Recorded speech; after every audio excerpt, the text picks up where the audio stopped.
Charlottesville, Virginia, to talk to Brad Wilcox, director of the National Marriage Project. To all of us online right now, I want you to be prepared to take some careful notes and listen to the next few moments of some amazing statistics that are going to grip us at the very core of our being and know what breaks the heart of the Father and what brings a smile to the face of our Heavenly Father. Brad, welcome to this call, and talk to us as pastors what we need to be doing in our churches. Help us understand the problem. Thanks.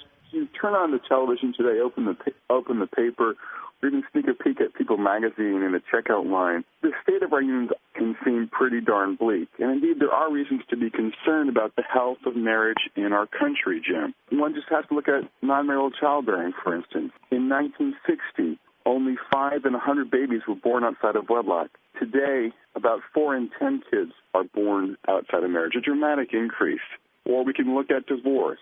Divorce more than doubled from 1960 to 1980 and has remained high since then. In fact, many couples today are forsaking marriage in favor of shacking up. What we can see in this slide is that cohabitation in this country has been climbing pretty dramatically to the point where about 7 million couples in this country are now cohabiting.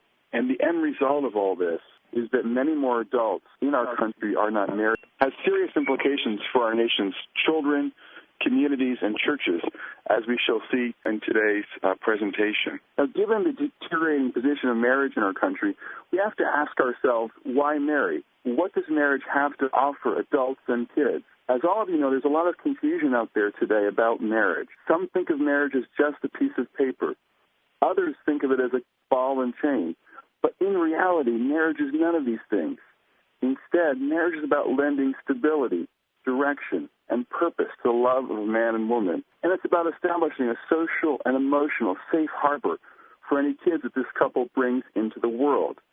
As Dietrich Bonhoeffer, the great Lutheran theologian, noted, he said, quote, "In your love, you see only the heaven of your own happiness, but in marriage, you're placed at a post of responsibility towards the world and mankind. And paradoxically, it's not your love that sustains that marriage, but from now on, the marriage that sustains your love." Unquote. Bonhoeffer is getting at here is that marriage can take and transform the romantic love between two young adults and turn it into a more mature love, a love that's more faithful, more constant, and more sacrificial than the romantic love that first brings a couple together. And it's this marital love that redounds to the benefit of children, communities, and the church. From a sociological perspective, this more mature, other-regarding love is not a ball and chain. In fact, what is striking about the social sciences now is that they tell us that marriage has a great benefit for adults, and particularly men. For instance, after marrying, men work harder, they work smarter, and they earn more than their unmarried peers, about 20%. And you'll also be pleased to know that men spend less time attending bars and more time attending church after they get married. Marriage also has important financial benefits. If we look at savings, for instance, we can see in this slide that married couples have much higher household assets by the time that they reach their early 60s. So marriage has a real financial benefit. But marriage's most fundamental social function is serving the welfare of children. Children are much more likely to thrive and even survive when they're reared by married parents. Now, don't get me wrong here. I was raised by a single mother, and I think that she did a pretty good job. But on average, kids tend to do better when they're raised by their married mother and father. We know, for instance, that boys who are fortunate enough to be reared by their own fathers are half as likely to end up in trouble with the law.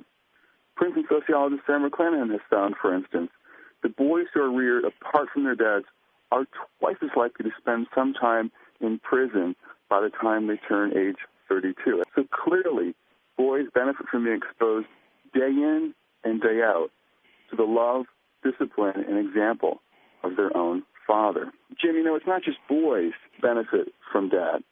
Girls also thrive when they're reared by their own married mother and father. This slide indicates that girls who are fortunate enough to be reared by their dad are 7 times less likely to become pregnant as teenagers. Clearly, girls benefit from being protected by a father who takes a hard look at the young men in their lives, who lavishes love and affection on them so they don't seek it out elsewhere, and who is capable of modeling a mature married love to them, thereby encouraging them to save themselves for a man who is worthy of their attention and affection.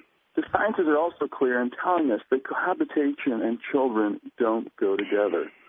Among other things, kids in cohabiting unions are much more likely to end up facing the threat of physical or sexual abuse compared to kids raised in an intact married household. One recent study found that preschool kids living in a cohabiting household with an unrelated male were more than 45 times more likely to be killed than children living in a home with their married mother and father. It doesn't get any more serious than this. Now, the evidence that I presented today gives you some sense of why we should respond graciously but forcefully to political leaders who do not recognize the public purposes that marriage serves.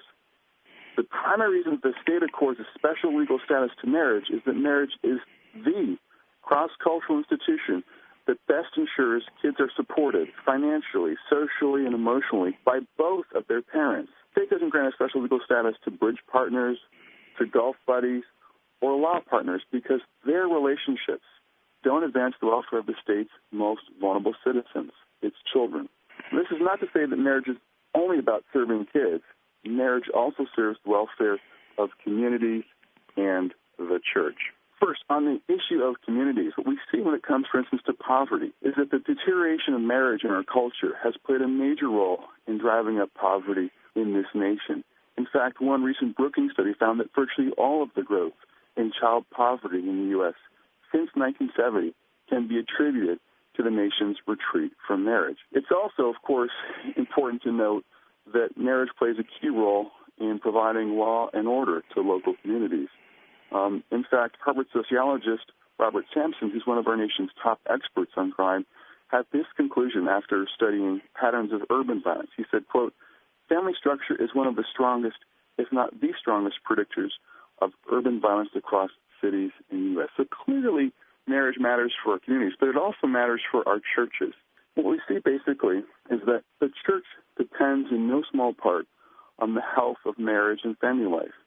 What we see over and over again in the scientific literature is that the fortunes of the church basically rise and fall with the fortunes of the married family in this country. And just to give you a clear sense of how that plays out in the data, is that adults who are married with kids are 62% more likely to attend church on a weekly basis compared to adults who are single and have no kids. And in fact, adults who are parents but who aren't married are even less likely to attend church. So the bottom line here is that the data tell us that the combination of marriage and children is a key driver of church attendance in this country. To conclude here, what my slides suggest is that the future welfare of our children and indeed our churches depends in no small part on the renewal of marriage. And for that reason, I would urge everyone who's listening on this webinar to redouble their efforts, their public efforts, their civic efforts, and their religious efforts to strengthen marriage in their congregations and in their larger communities. Thank you, Jim. Well, Brad, thank you so much. Pastors, we're going to be talking about the issue of National Marriage Week and asking everyone, every pastor, prior to Valentine's. That'd be February 7 through 14. Remember, Valentine's falls on a Sunday this year, to make that week National Marriage Week. Many people say, well, I know according to the Bible, marriage is good, and they think it's kind of a religious phenomenon, but they don't realize the social science data that supports. That's pretty staggering stuff we've just heard. And pastors, unless we tell it, people aren't going to know what has just been shared. This is not widely disseminated. The secularists are not going to tell it. And those that are not supporting marriage, those that are attacking marriage, are not going to reveal the truth on this hard data. So I want to encourage you on either February 7 or February 14 or some combination thereof to take what you've just heard, that right there, so the congregation can be aware of the enormous social science data that supports the benefit specifically of marriage. We're going to go right now to Chicago to Elizabeth Marquardt. Elizabeth comes to us from the Center for Marriage and Families, the Institute for American Values. What would you want to share with us that helps highlight not only the problem, but the solution as well? Talk to us, Elizabeth. I'd love to, thanks, and thanks for having me today. My friend Brad Wilcox just shared with you the powerful social science findings on the benefits of marriage for children and the harm that divorce and single-parent childbearing produces. And it's a story that, in a sense, we're all very familiar with. Many of us, including myself, grew up in divorced families today, and we don't want to do that to our kids. I've got 2 kids, and I want to have a divorce-free family as well as divorce-free churches, which is a phrase you used, Joan, when you were leading prayer, and that phrase has grabbed my heart.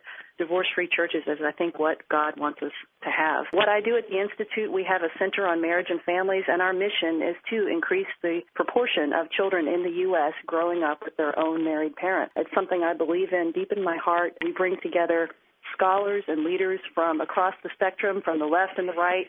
We don't care if you're a Democrat or a Republican.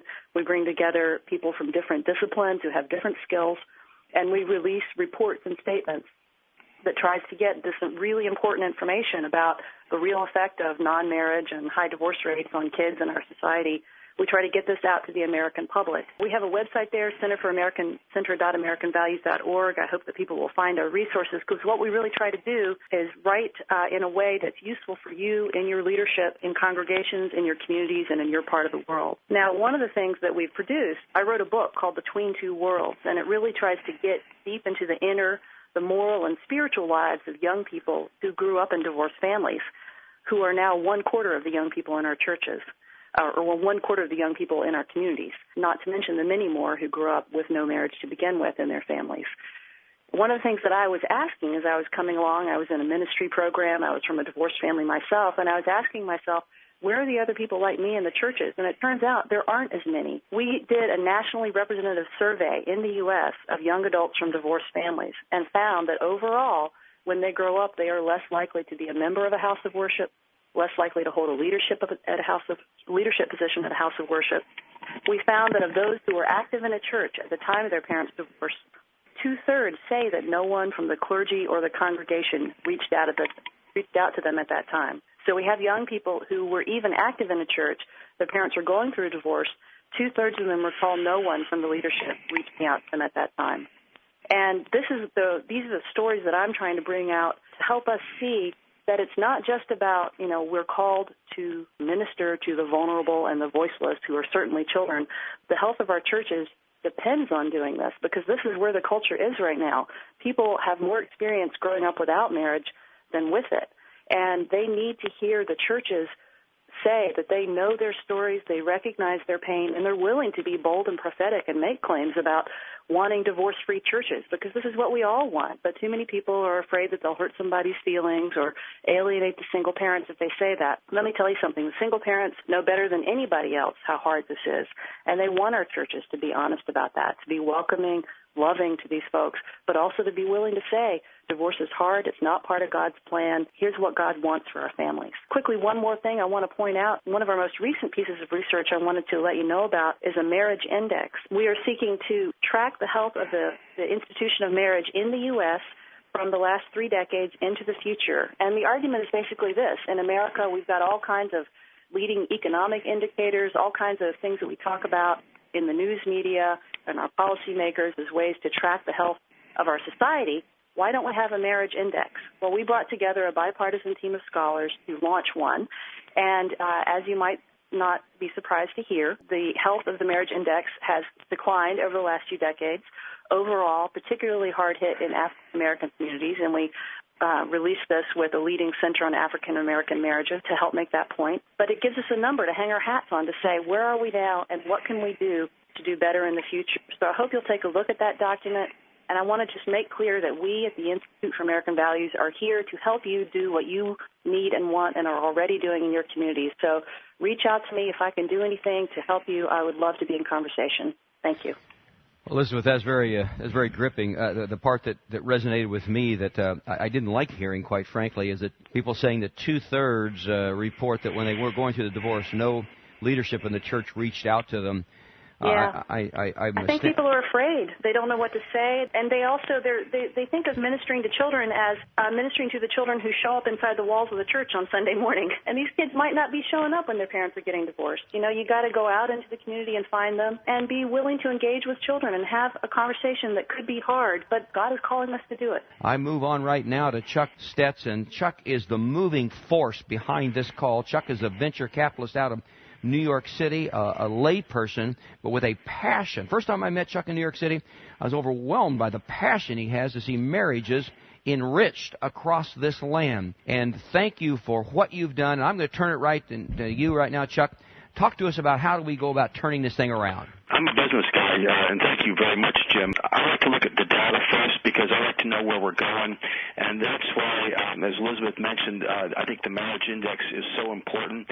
And as you can see on the slide, the percentage of American adults who are married have dropped from 79% in 1970 down to 57%.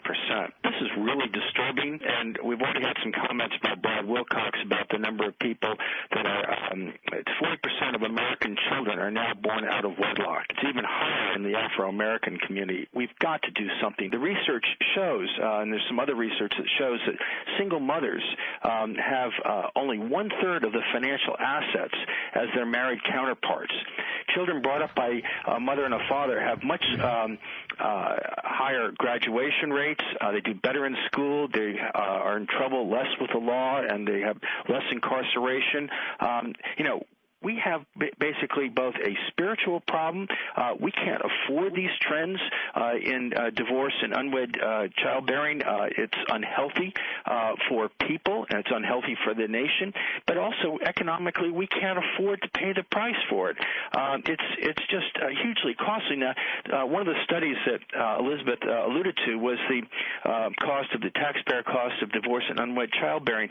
It's the first time we've had numbers, and it was released in April 15th, tax day in 2008. It's the first time we've had numbers that both people from the right and the left could all agree on, and they're conservative numbers, $112 billion a year. Imagine if just the church alone we could reduce that by, let's just say, 20%. We would be reducing it by $22 billion a year. Well, look at where the states in particular are with budget crisis and all. This is low-hanging fruit. But let's look at the implications of this. We've been talking a lot about health care since early August. Well, what would be the impact on health care of marriages of kind of, well, let's say we go the route of Europe. Let's say we go the route of Italy. Italy has a 1.1 reproduction rate. If we go that route, that means by definition that we have one half of the workforce in the next generation. They're going to be supporting 2 times the number of people that are over 65 because of the baby boomer bulge and because of people living longer. That is, by definition, a 4-fold increase in healthcare costs. With healthcare running 22% of our gross domestic product, or essentially of our economy, what would a 4-fold increase do? We can't. It's bankruptcy, and we have to start thinking about that because when we if we have our marriage rates go down and the trends are not good, as you can see from the marriage index, we could easily go the route of Europe, and we really cannot stand by and watch marriage collapse. It's clearly harmful to women and to children who lose their financial stability. It's harmful in raising children. I mean, the social science that Brad Wilcox has shown you is totally clear, and we must pay attention to this. So I think the key thing here for me is that defeatism is not an option. We cannot sit on the sidelines any longer, and I think it's really the church. The church is the one that really cares about this, and actually there's some big lessons that we can learn from William Wilberforce, because he faced a kind of a similar situation in England 200 years ago, and it was a very self-indulgent and decadent society, and he and about 10 friends with not a lot of money turned the whole situation in the British Empire around into a much more civilized world as he battled against slavery and the reformation of manners. And all we need is a few good people kind of standing up and leading the charge, and the church would just get active and do that. So much can be accomplished. I believe God is calling the church to do the same thing today, and we can turn this thing around. And I believe that God is calling every church, as Jim has been saying, to have a marriage and family ministry, and it needs to be on a par with worship, stewardship, education, and outreach. and it needs to include marriage preparation, including dating and courtship for high school and college kids, and marriage enrichment. And as I talk to pastors groups around the country and other countries, they're not clear about this thing. So I think we have to make it really clear about it. And they have, in many ministries, are kind of, they got marriage over here in adult education. They got something over here. We need to pull it together, and we need to be unified on this thing, because that's the way we're going to turn it around. And by implementing this program, we can reduce the cost of divorce. I love the concept of a no-divorce church. And we're going to have fewer children below the poverty line. We're going to have fewer high school dropouts. I believe God's calling to do this thing, Jim. And I think it's really important, particularly as a businessman, and you're going to have a lot of businessmen and others in the congregations that are going to respond to the data, some of the data that you've been hearing here on this call.